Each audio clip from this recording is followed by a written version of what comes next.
बिस्मिल्लाहिर्रहमानिर्रहीम। अस्सलाम वालेकुम स्टूडेंट्स। आज के लेक्चर में हम लोग पढ़ेंगे चैप्टर 12 ऑप्टिक्स से रिलेटेड जो है हम लोग पढ़ेंगे कि what is magnification and what is resolving power. तो इससे प्रीवियस लेक्चर में हम लोगों ने लेंसेज के बारे में पढ़ा था कि लेंसेज जो है वो कैसे इमेज फॉर्म करते हैं। Convex lens, concave lens, convex lens converging lens होता है जो कि रियल और वर्चुअल दोनों इमेज फॉर्म करता है। वो डिपेंड करता है ऑब्जेक्ट की पोजीशन पे। जबकि कनकेव लेंस जो है वो डाइवर्जिंग लेंस होता है जो कि सिर्फ वर्चुअल इमेज ही फॉर्म करता है। Whether the position of the object, जो भी पोजीशन होगी ऑब्जेक्ट की वो हमेशा वर्चुअल इमेज ही फॉर्म करेगा। फिर उसके बाद हम लोगों ने उससे रिलेटेड जो लेंस इक्वेशन थी पढ़ा था कि, और साइन कन्वेंशन पढ़े थे कि फोकल लेंथ पॉजिटिव किसकी होगी, real object, virtual image, real image, ये सब क्या होते हैं हम लोगों ने डिटेल डिस्कस कर लिए।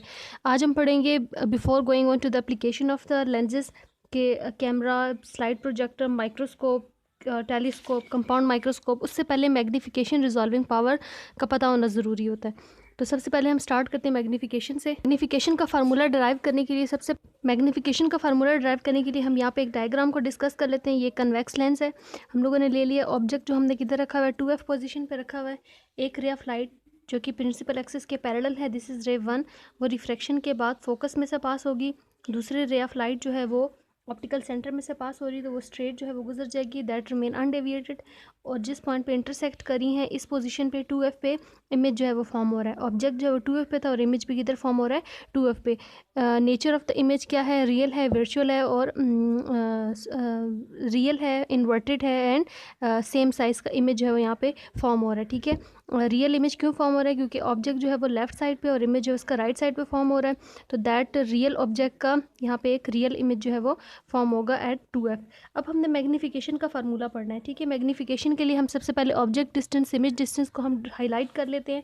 ऑब्जेक्ट से लेके लेंस तक जो डिस्टेंस होगा उसे हम लोग क्या लेते होते हैं, ऑब्जेक्ट डिस्टेंस। लेंस से लेके इमेज तक जो डिस्टेंस है उसे हम लोग क्या लेंगे, इमेज डिस्टेंस। हमने उसे क्यू से रिप्रेजेंट कर लिया है। जबकि फोकल लेंथ क्या होती है, फोकस से लेके लेंस तक जो डिस्टेंस है दैट इज़ स्मॉल f, जो कि हम लोग लेते होते हैं फोकल लेंथ। अब हमने यहाँ पे मैग्नीफिकेशन का फार्मूला लिखना है। मैग्नीफिकेशन या मैग्नीफाइंग पावर क्या होती है, the ratio of the size of the image.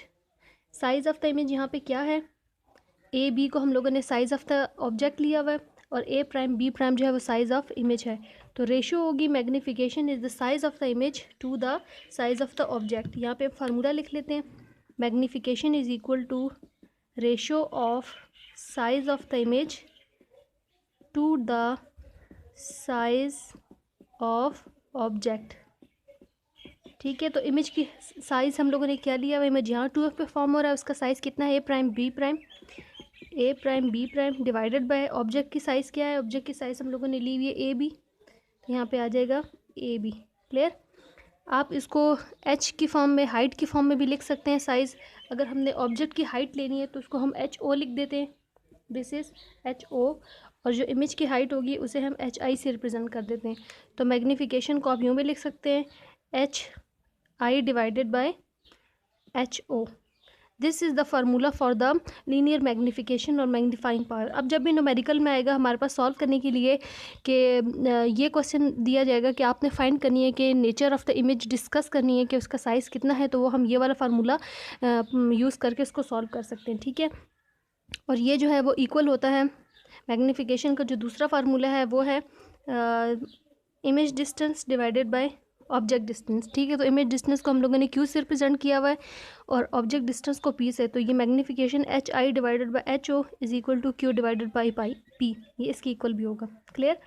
अब पढ़ लेते हैं हम लोग resolving power. Resolving power actually क्या होती है, रिजॉल्विंग पावर किसी भी ऑप्टिकल इंस्ट्रूमेंट की वो एबिलिटी होती है जिसमें आप दो जो है वो ऑब्जेक्ट्स हैं जो बहुत ही क्लोजली एक दूसरे से करीब हैं, क्लोजली प्लेस्ड हैं।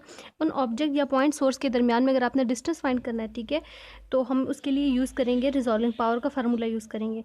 और अगर हमने in order to see the object that are very close, बहुत ही करीब है, और हमने उसको चेक करना है कि इसकी रिजॉल्विंग पावर कितनी है, इनका डिस्टेंस कितना है, तो उसके लिए हम एक ऐसा इंस्ट्रूमेंट यूज़ करेंगे जिसकी रिजॉल्विंग पावर क्या हो, बहुत ज़्यादा हाई होगी। जितनी ज़्यादा हाई रिजॉल्विंग पावर होगी उतना ही उस ऑब्जेक्ट को क्लोजली टुगेदर हम उसको ऑब्जर्व कर सकते हैं। ठीक है, तो सिंपल जो बहुत ही छोटे स्मॉल जो ऑर्गेनिजम्स होते हैं उनको चेक करने के लिए हम सिंपल माइक्रोस्कोप जो है वो यूज़ करते होते हैं, और ऐसा माइक्रोस्कोप जिसकी रिजॉल्विंग रिजॉल्विंग पावर जो होती है वो क्या होती है, बहुत ज़्यादा हाई होती है। तो रिजॉल्विंग पावर का हम यहाँ पे डिफाइन कर लेते हैं कि व्हाट इज़ द डेफिनेशन